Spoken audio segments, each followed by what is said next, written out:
জাতীয় গণমাধ্যম ইনস্টিটিউট প্রাথমিক প্রথম শ্রেণীর কর্মকর্তাদের বুনিয়াদী প্রশিক্ষণ পাঠ্যধারার সমাপনী ও সনদপত্র বিতরণ অনুষ্ঠান অনুষ্ঠিত হয়েছে। দুপুরে ইনস্টিটিউটের সেমিনার কক্ষে আয়োজিত অনুষ্ঠানে প্রধান অতিথি হিসেবে ভার্চুয়ালি যুক্ত ছিলেন তথ্য ও সম্প্রচার মন্ত্রণালয়ের সচিব মাহবুবা ফারজানা।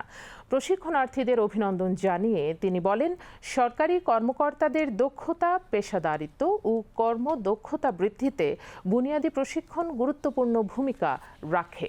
বাংলাদেশ টেলিভিশনের অনুষ্ঠান নির্মাণে গৌরবময় ঐতিহ্য ফিরিয়ে আনতে প্রশিক্ষণপ্রাপ্ত কর্মকর্তাদের আধুনিক প্রযুক্তির সঙ্গে সমন্বয় করে কাজ করার আহ্বান জানান তিনি। জাতীয় গণমাধ্যম ইনস্টিটিউটের মহাপরিচালক মোহাম্মদ হিরুজ্জামানের সভাপতিত্বে অনুষ্ঠানে গণযোগাযোগ অধিদপ্তরের মহাপরিচালক মোহাম্মদ আব্দুল জলিল সহ সংশ্লিষ্ট তারা বক্তব্য রাখেন।